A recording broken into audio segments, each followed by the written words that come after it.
Bienvenidos, la clase de hoy se trata de introducción a los traumatismos dentarios.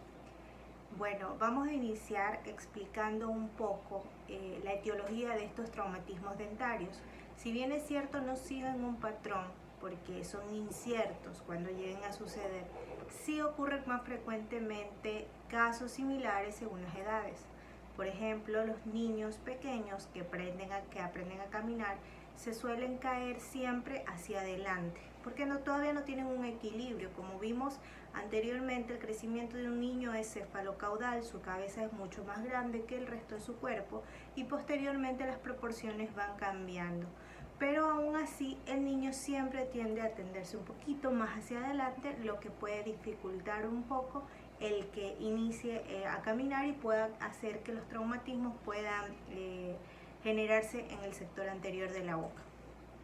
Pues bien, más adelante, cuando ya encontramos a los niños preescolares y escolares, los traumatismos se refieren más a caídas o golpes producidos por juegos, tipos de juegos como columpios, resbaladeras, en los que los niños pueden llegar a haber sufrido en algún momento una caída, lo que produjo un traumatismo un poquito más severo. En el caso de los adolescentes que se encuentran ya, por ejemplo, en el colegio, las caídas suelen ser o suelen verse más frecuentes en el caso de los deportes. El fútbol, el básquet, el vóley, suelen en algún momento los que llevan contacto físico llegar a generar traumatismos en el sector de la cavidad bucal. Y por último, bueno, cuando ya encontramos a los chicos con una juventud mayor, los 18 años en adelante, la mayoría de edad, son aquellos que nosotros consideramos como los traumatismos más severos, porque generalmente se relacionan con accidentes de tránsito, en motocicleta, en bicicletas inclusive, y que pueden llevarse también por riñas entre adolescentes propios de la edad. Estos traumatismos, como mencioné, pueden ser un poquito más, verse un poquito más afectados debido a que el tipo de causal es mucho más severa también. Bueno, nosotros para que lleguemos al tema de la causa del traumatismo, primero tenemos que hacerle entender al padre que existen otras zonas aparte de la boca que debemos de atender primero, ¿sí? Entonces, tener un poquito de referencia primero al ver al paciente el estado en el que llega. Hay que contener el factor emocional. Los padres y el paciente suelen estar bastante ansiosos en el momento de la atención. Debemos hacer una inspección rápida del niño por completo, su rostro, sus características faciales, y por último llegar a la zona de la boca, que es la que nos interesa por profesión. Hay que limpiar la zona, de preferencia con suero fisiológico, algún tipo puede ser de desinfectante o inclusive de jabón, para eliminar restos tal vez de tierra, de polvo o de algún otro tipo de elemento que pudo haberse quedado en la cara del paciente. Al examen clínico necesitaremos hacer 3 preguntas básicas: cómo, cuándo y dónde. Las preguntas se basan en que al preguntar cómo sucedió el traumatismo podemos llegar a saber si la lesión llega más allá de una simple lesión en boca.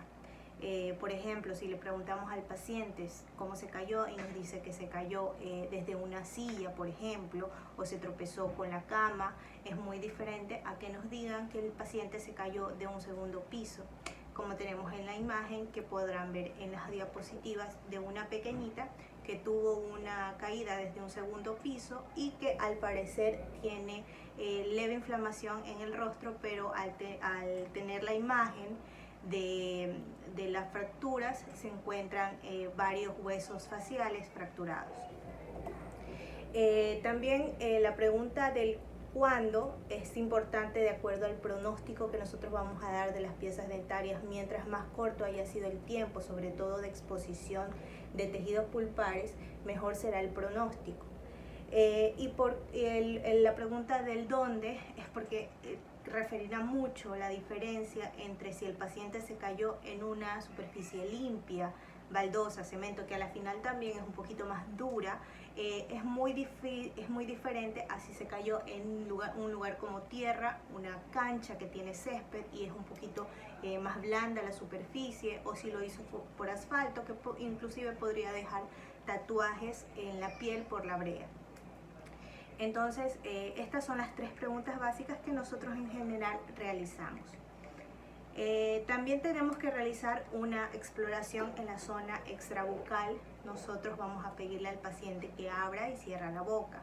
Podemos encontrar indicios de fractura de los maxilares, sobre todo del cuello de la mandíbula y del cuerpo de la mandíbula, del cuello del cóndilo, perdón, y del cuerpo de la mandíbula. Si al pedirle al paciente que abra y cierre la boca no puede hacerlo, o si bien es cierto, al abrir y cerrar haya una leve desviación o una desviación pronunciada de su mandíbula al hacer el movimiento. Otra lesión que suele suceder cuando los niños golpean la mandíbula es que tengamos en cuenta todos los dientes del sector anterosuperior, ¿sí? El sector de la premaxila, al recibir un golpe desde la mandíbula, puede el impacto llevar a los dientes anterosuperiores y producir la lesión en estos dientes. Lo que suele hacer el odontólogo es que cuando recibe un paciente con un golpe en la mandíbula, revisar esta zona, y el impacto suele ser siempre arriba. Y de igual manera, el golpe suele terminar en la articulación temporomandibular y afectar a lo largo de la vida del paciente algún tipo de chasquido o sonido que sea producido por una caída de barbilla, ¿sí? Muy comunes en los pacientes pediátricos. Bueno, otro tema que tenemos que tener en claro cuando nos llega un paciente con un tipo de fractura es si observamos una fractura de los dientes anteriores. Una fractura puede ser no complicada de la corona o complicada de la corona, que ya lo veremos más adelante. Si observamos una porción del diente que hace falta, siempre revisar las mucosas del paciente, tocarlas, palparlas y lavarlas si es posible con solución fisiológica. Si sentimos alguna superficie dura, puede ser que el fragmento de la fractura se encuentre incorporado, introducido dentro de la mucosa. Si no nos percatamos de esto y simplemente restauramos la pieza dentaria, el paciente puede regresar al cabo de unos días en que la mucosa ya cicatrizó, indicando que siente una superficie dura dentro de las mucosas y sea el fragmento dentario que se encuentre incorporado y ya inclusive cicatrizada su mucosa e incorporado dentro este fragmento dentario. Bueno, también otro tema importante es el tipo de lesión que podemos encontrar a nivel de los tejidos pulpares. Una manera de poder reconocer si el diente en un tiempo pasado llegó a tener un tipo de lesión pulpar es cuando tomamos una radiografía de las piezas dentales y observamos todas las cámaras pulpares de un mismo tamaño y una cámara pulpar que se encuentra mucho más amplia, como observándose una reabsorción pulpar interna, es decir, todas las cámaras pulpares se encuentran de un mismo tamaño y hay una pieza dentaria que resalta por tener mucho más amplia esta zona de la cámara pulpar, inclusive del conducto. Eso es un indicio de que en algún momento hubo un traumatismo dentario o algún tipo de lesión al ver el diente en perfecto estado externo y al observar radiográficamente ese cambio. Inclusive los padres muchas veces han olvidado ese tipo de traumatismo y al describirle el caso, le consultamos si tuvo en algún momento un traumatismo y mencionan en la mayoría de los casos que sí lo tuvieron hace varios años o tiempo antes de la consulta. Otra característica de traumatismos dentarios que no hayan sido percibidos, inclusive a veces por los padres, es cuando el diente cambia de coloración. A esto nosotros tenemos que estar pendientes de qué color va a presentar la pieza dentaria. El diente puede tener diferentes tonos, por ejemplo, un primer tono que se puede tornar rojo y que al pasar de los días, inclusive meses, vuelva de color oscuro al diente, color gris. O negro. Ese color lo que indica es que la pieza dentaria tuvo una hiperemia, un aumento en la vascularización de la sangre, una hemorragia interna producida por el traumatismo, pintó los túbulos dentinarios de color rojo de la sangre, por eso el diente se torna rojo y posteriormente ese color de la sangre cambia. Generalmente después de haberse producido esta hiperemia puede haber una lesión pulpar que termine finalmente en una necrosis. Y también tenemos otro color, que es el color amarillo, muy oscuro, ¿sí? Muy opaco, lo que refleja el tono de la dentina. Esto no es nada más que la obstrucción de los túbulos dentinarios. La dentina manda información de que hay una lesión en la pulpa y lo que hace es cerrar todos los túbulos dentinarios, y por eso este color de la dentina se ve reflejada y transportada al esmalte. Bueno, en referencia a la lesión que puede llegar a ocurrir en los gérmenes de los dientes permanentes, muchos padres, al observar una lesión como luxación de los dientes temporales, suelen consultar qué sucederá con el diente permanente. Hay que recordar en la clase de odontogénesis, cuando vimos que los dientes deciduos los dientes permanentes se forman detrás de los dientes deciduos, es decir, por palatino o lingual. Recordar que estos dientes temporales se encuentran de esta manera y que los dientes permanentes están acá atrás. Entonces afectará mucho el tipo de lesión del diente. Si el diente tuvo un golpe a nivel de la cara palatina, ¿sí?, la raíz se moverá hacia la parte palatina, pero la corona se irá hacia vestibular. El golpe será así y generará que la raíz del diente se vaya hacia palatino y ahí pueda llegar a producir un golpe o una lesión en el germen del diente permanente. Pero para nuestra ventaja, la mayoría de los traumatismos que observamos en el paciente es un golpe contrario. En la cara vestibular del diente observamos el golpe, lo que lleva la raíz de esa pieza dentaria hacia afuera, hacia vestibular, inclusive saliendo de la zona de la encía, ¿sí? Entonces, muy alejado del diente permanente. En algunos casos necesitaremos una tomografía o una combi para poder observar claramente la cercanía que puede llegar a tener una radiografía, una raíz de un temporal con una corona del diente permanente cuando están muy cercanos.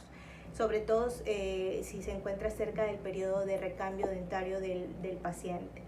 Otra cosa importante, para poder observar hacia qué dirección se fue la raíz del diente temporal, no es recomendable tomar una radiografía periapical. La radiografía periapical nos demuestra una imagen únicamente de frente, no es una imagen en 3 direcciones.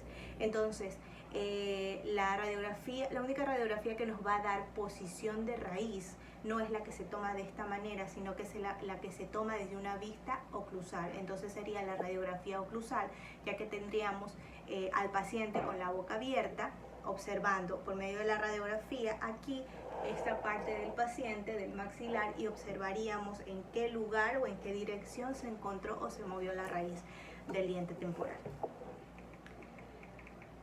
Bien, ahora vamos a pasar a la clasificación de las lesiones por traumatismos dentarios. Vamos a empezar con las lesiones en los tejidos duros del diente, y esta clasificación va a tener una particularidad que nos va a hacer recordar más fácilmente qué tipo de lesión es. Aquí vamos a utilizar el término complicado o no complicado. En el diente, en los tejidos duros que corresponden al diente, son esmalte, dentina esmalte y dentina, ¿sí? Y podrá estar afectando la pulpa cuando nosotros referimos que es una fractura complicada. Y si decimos que es una fractura no complicada, quiere decir que no ha afectado al tejido pulpar, ¿sí? Entonces, la primera lesión es la afracción o la fractura incompleta de la corona.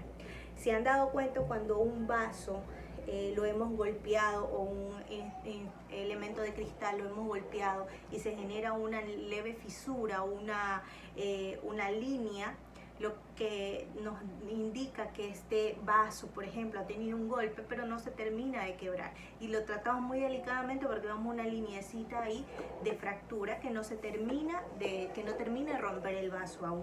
Eso es lo que se puede observar en una infracción o una fractura incompleta. Observamos una línea del diente que indica que el esmalte en general ha tenido una fisura, pero no termina de romperse completamente. Esto lo podemos notar si ponemos al paciente en una vista ante la luz del sillón, o puede ser una luz muy intensa que llegue a reflejar en el diente y que muestre la fisura. Después de esta seguimos con la fractura no complicada de la corona. Esta fractura, si hablamos de corona, está afectando a dos tejidos, esmalte y dentina. Entonces, esta fractura no complicada puede ser una fractura que se da a nivel solo de corona, se pierde un pedacito del diente solamente del esmalte, o puede ser que la fractura sea un poquito más grande y que afecte esmalte y dentina, pero en este caso estamos lejos de pulpa aún, ¿sí? Este término es fractura no complicada de la corona. La siguiente lesión es la fractura complicada de la corona. Al hablar de corona, seguimos hablando de esmalte y dentina. Pero como esta vez incorporamos la palabra complicada, entonces está afectando esmalte, dentina y pulpa. En este caso, la fractura complicada, los tratamientos ya se referirán no solo a una restauración como en la fractura no complicada de la corona, sino que también tendremos que realizar una terapia pulpar, ¿sí? Posteriormente a eso también tenemos la fractura complicada y no complicada de corona y raíz. Cuando hablamos de corona y raíz ya incorporamos un tejido más, un tejido duro más, que es el cemento. Entonces, si decimos fractura no complicada de corona y raíz, estamos hablando de una lesión que abarca esmalte, dentina, cemento, pero que no afecta pulpa. Si nosotros mencionamos que es una fractura complicada de la corona y raíz, estamos hablando de que hay una lesión en el esmalte, en la dentina, en el cemento y que lesionó la pulpa. Entonces, ese tipo de lesión abarca desde la corona hasta la raíz y tocando la zona pulpar. Y por último tenemos una fractura que afecta únicamente a la raíz, y esa la llamamos fractura radicular. Entonces, ese tipo de fractura nos está mencionando que hay una lesión tanto en el esmalte, en la dentina y en el cemento, pero que su lesión abarca la raíz. Puede ser una fractura horizontal que sea cercana apical, en el tercio medio o en la zona cervical. ¿Cuál de estos creen ustedes que podría llegar a afectar un poco más la estabilización del diente o el pronóstico que puede llegar a tener esta pieza dentaria? Pues bien, mientras más cercano esté a la zona cervical, a la zona de la corona, la fractura, será de más difícil pronóstico, porque la movilidad que tenga la corona será más compleja. Cuando nosotros estamos hablando de una fractura horizontal que está cercana a la zona apical, sabemos que de por sí nuestro hueso ya es un soporte y que le está brindando estabilidad a ese diente para recuperarse. Pero si nosotros tenemos una lesión que se acerca a la zona cervical, ya no tenemos tanto tejido de sostén de la corona, y al ferulizar esa pieza dentaria estaría fija únicamente por la ferulización, pero no hay nada que sostenga ese diente, y en general ese pronóstico no es el mejor. Hablaremos un poquito de los tratamientos de cada uno de los casos. Como mencioné, la infracción o la fractura incompleta de la corona, o en este caso es específicamente el esmalte, no requiere de mayor tratamiento porque es una fractura que no terminó de hacerse. En la fractura no complicada de la corona, lo que realizaremos únicamente aquí será una restauración. Puede ser los primeros días con ionómero de vidrio por la cantidad de sensibilidad que puede llegar a tener el paciente, y posteriormente terminarla con una resina. Y si bien es cierto, si la fractura es complicada, lo que quiere decir que afecta a esmalte, dentina y pulpa, pues bien, en ese caso sí tendríamos que realizar también un tratamiento pulpar. En el caso de la dentición decidua sería una pulpotomía, una pulpectomía, y en el caso de la dentición permanente, una endodoncia. Inclusive en muchas piezas dentarias jóvenes, o los que llamamos dientes permanentes jóvenes, son los dientes permanentes que no han terminado de formar su raíz. Cada vez que nosotros mencionemos el término dientes permanentes jóvenes, estamos hablando de dientes permanentes, pero que no han terminado de formar su raíz, ¿sí? De cerrarse el ápice. Bueno, en este caso muchas veces realizaremos una pulpotomía esperando que el tejido que se encuentra en la zona de la raíz logre tener una regeneración, o si bien es cierto, hacer un tratamiento derivado del endodoncista para permitir que el ápice termine de cerrarse, en algunos casos forzar el cierre del ápice para poder recuperar esa pieza dentaria. Cuando ya estamos hablando de fracturas de corona y de raíz, bueno, la restauración o la recuperación de esa pieza dentaria no es muy fácil. En cuanto a permanencia del diente en boca, yo les mencioné que es mucho mejor si la fractura se encuentra cercana al ápice, porque ahí podremos estabilizar el fragmento y el diente en sí, porque tiene un tejido de sostén. Sin embargo, cuando tenemos un diente que tiene una fractura cercano a cervical, tenemos que pensar en la posibilidad de tener que eliminar esa corona, porque no va a haber nada que la mantenga estable. Entonces, si nosotros vamos a mantener esa raíz del paciente, saber que no la vamos a poder restaurar fácilmente, lo que tendríamos que hacer ante una fractura de corona y de raíz es hacer un levantamiento levantar un poquito la encía del paciente, hacer una ostectomía, gingivectomía, ostectomía y preparar la raíz para colocar un perno y una corona. Porque la corona del diente, hay pacientes y hay tratamientos clínicos actualmente que permiten la utilización tanto de los dientes naturales del paciente como de dientes naturales de otra persona, los que se llama ahora banco de dientes. Entonces podremos utilizar la misma corona del paciente, pero una vez realizada ya la terapia pulpar. El tratamiento de conducto, en este caso tendría que ser un tratamiento de conducto completo, finalizado. No podemos mantener al paciente con un tratamiento provisional para ver el estado de recuperación del ápice. Tendría que ser una pieza dentaria que ya ha culminado su proceso de formación radicular para poder hacer una terapia pulpar y ubicar posteriormente un perno y una corona. Como les expliqué, puede ser una corona de porcelana o puede ser utilizada la misma corona del paciente. En tratamientos actuales podemos observar mucho que se utilizan las coronas naturales. Bueno, hasta aquí llegamos en la clase de hoy. Nos quedamos en las fracturas o en las lesiones de los tejidos duros. Nos veremos en la próxima clase cuando hablaremos del resto de clasificación de los traumatismos dentarios. Bueno, cuando tenemos este tipo de fracturas de las raíces, fracturas radiculares, nosotros tenemos que ubicar una férula. Existen diferentes tipos de férulas rígidas y férulas semirrígidas.